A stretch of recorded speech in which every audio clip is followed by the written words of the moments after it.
పెద్ద ఎత్తున కూడా దాన్ని మొత్తం ఆక్రమితమైంది.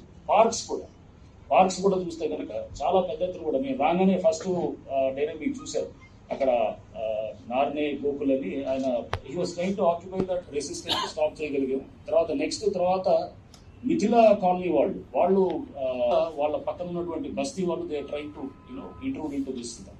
సో చేసినప్పుడు దాన్ని కూడా మేము అక్కడ ఇమీడియట్ గా వీ కుడ్ స్టాప్. అండ్ దాని ఫెన్సింగ్ కూడా మిథిలా కాలనీ వాళ్ళు కూడా వాళ్ళే అంటే ఫెన్సింగ్ వాళ్ళతో ఎందుకు చేపిస్తామంటే కాలనీ అసోసియేషన్ వాళ్ళతోటి మనం మళ్ళీ ఈ ప్రాసెస్ ఈ టెండర్ ఇవన్నీ పోయి లేట్ అసోసియేషన్స్ ఉన్నాయో వాళ్ళని తప్పకుండా మేము సమర్థిస్తాం. ఎవరైతే ఎంకరేజ్ చేయాలని చూస్తున్నారో వాళ్ళని డెఫినెట్ గా వాళ్ళని చెక్ చేయడానికి లీగల్ చెక్ చేయడానికి చూస్తాం.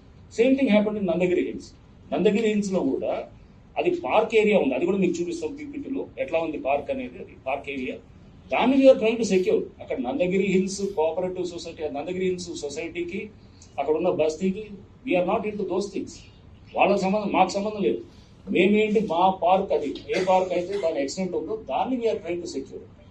ఎస్ నందగిరి హిల్స్ వాళ్ళు అక్కడ వాళ్ళ హెల్ప్ ఎట్లా తీసుకున్నాం మిథిలా కాలనీలో తీసుకున్నట్టే ఇతర కాలనీస్లో తీసుకున్నట్టే వాళ్ళని ఫెన్సింగ్ వేయడానికి వరకే తీసుకుంటాం. కానీ వాళ్ళని ఎంకరేజ్ అయితే కనుక వాళ్ళకి ఊరుకుంటాం, వాళ్ళని ఎవరిని ఊరుకోం. అది ఎందుకంటే we are trying to secure that land. Securing of the land లో చాలా చోట్ల కూడా we are taking help of local public. వాళ్ళు ముందుకు వస్తున్నారు చాలా మంది. సో అట్లా భాగంగా చేసింది ఇది కూడా. సో అంతేగాని నందగిరి హిల్స్ వాళ్ళకి నాకేదో వాళ్ళకేదో ప్రత్యేకమైన అనుబంధం ఉందని కొంత ఎక్కడో చూసినప్పుడు నవ్వాలి ఆడవాళ్ళు అర్థం కాలేదు. సరే ఓకే ఎన్ని మాటలు వస్తుంటాయి ఏది చేసినప్పుడు. బట్ చెప్పాలనుకుంది ఏంటంటే we take the support of the local public definitely. And అట్లానే అక్కడ బస్తీ వాళ్ళది కూడా వెళ్ళాం. నందగిరి హిల్స్ దగ్గరికి వెళ్ళినప్పుడు బస్తీ వాళ్ళతో కూడా చెప్పాం, అరే మీకు ఎప్పుడో అప్రూవ్డ్ మీకు ఒక జేఎన్యూఆర్ఎం దాని కింద ఏదో ఉన్నది, అది మనం వైఆర్ నాట్ ఇది దాన్ని బస్తీలో మనం క్వాలిటీ ఆఫ్ లైఫ్ పెంచాలి కదా. బస్తీలో మనం ఇదే బస్తీలో 15 ఏళ్ళ నుంచి ఉన్నప్పుడు అక్కడ దాని క్వాలిటీ ఆఫ్ లైఫ్ పెంచాలన్నప్పుడు దానికి తప్పకుండా వైసెడ్ మేము కూడా సహకరిస్తాం. మీకు will take you to secretariat senior officers దగ్గరికి వెళ్దాం, ఇలా అడుగుదాం, లేదా ఎవరైనా కన్సల్ట్ మినిస్టర్ దగ్గరికి వెళ్దాం. మేము కూడా వస్తాం, మీతో తీసుకుని వెళ్తాం. యూ వాంట్ సీ దట్ మీ క్వాలిటీ ఆఫ్ లైఫ్ మీ జీవితాలు బాగుపడాలి దాంట్లో మేము కూడా ఉంటాం. ఎందుకు వచ్చామని అడిగే అధికారం వాళ్ళకి లేదు. పోయినప్పుడు నేనేమన్నా చేసి నేను ప్రోత్సహించి నేను వాళ్ళని ప్రొవోకేట్ చేస్తే తప్పకుండా నా మీద నేను వార్నింగ్ ఇచ్చి వచ్చాను బస్తీ వాళ్ళకి. మీరు పొరపాటున కూడా చేయి పెట్టొద్దు, వాళ్ళకి అధికారం లేదు, మనం చెప్తాము ఎక్కడ చెప్పాలో అక్కడ చెప్తామని చెప్పాను. రైట్ ఫోరంలో చెప్తానని చెప్పాను. ఆపిచ్చి నేనే వచ్చాను. ఇన్స్పెక్టర్ అక్కడ విట్నెస్ రికార్డ్ కూడా చేశారు వాళ్ళు కూడా. అవన్నీ తెలుసుకోకుండా సోమోటో కింద కేసు పెట్టారు.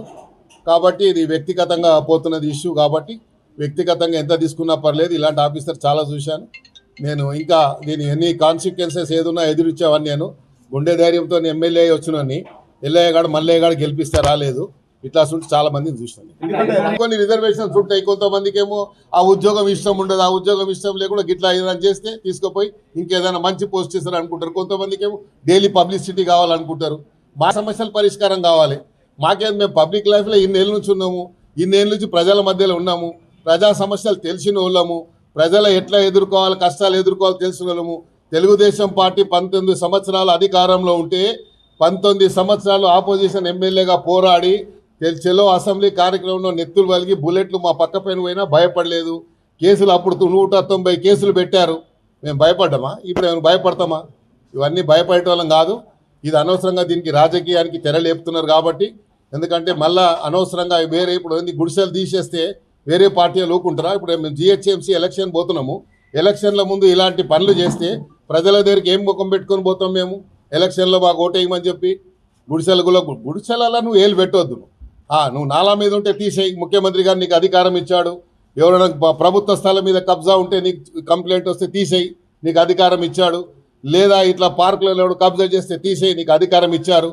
కానీ గుడిసెలు ఉండొద్దు, ఈడ అంటరానోళ్ళు ఉండొద్దు, ఈడ ఎస్టీలు ఉండొద్దు, ఎస్సీలు ఉండదు, మాలలు ఉండొద్దు, మాదిగలు ఉండొద్దు అని చెప్పడానికి మీరెవరు? కాబట్టి ఇది ఎస్టీల బస్తీ, ఎస్టీల గురించి కేటాయించిన బస్తీ. వాళ్ళకు ప్రభుత్వ పరంగా గజెట్ ఇచ్చి వాళ్ళకు ఇయర్ మార్క్ చేసి ఫౌండేషన్ వేసి కాలమ్స్ వేసాయాడ. బిల్డింగ్స్ ఆల్రెడీ ఒక స్టేజ్కి వచ్చాయి. వచ్చిన తర్వాత బడ్జెట్ లేక అది ఆగింది. కాబట్టి బడ్జెట్ వస్తుంది. రేపు ముఖ్యమంత్రి గారు వచ్చిన తర్వాత బడ్జెట్ ఇచ్చి వాళ్ళకి దారి లేకుండా చేస్తున్నారు. మా ఆవేదన ఏంది, వాళ్ళకి దారి లేకుండా చేస్తున్నారు. పార్కు ఒకటి తీసుకోవాలి వద్దంటలేండి. నేనే కట్టిస్తా అని చెప్పిన, నా బడ్జెట్ ఇస్తా అని చెప్పాను. ప్రైవేట్ వాళ్ళతో ఎందుకు కట్టిస్తున్నారు? ప్రైవేట్ వాళ్ళు వాళ్ళ సొంత ఆస్తి లేక కూర్చొని కట్టిస్తున్నారు. వాళ్ళని ఎవరు ప్రోత్సహిస్తున్నారు? డిపార్ట్మెంట్తో చేయించండి. డిపార్ట్మెంట్తో చేయిస్తే నేను కూడా కూర్చుంటాను పోయి. ప్రైవేట్ వాడు ఎట్లా కూర్చొని కట్టిస్తాడు?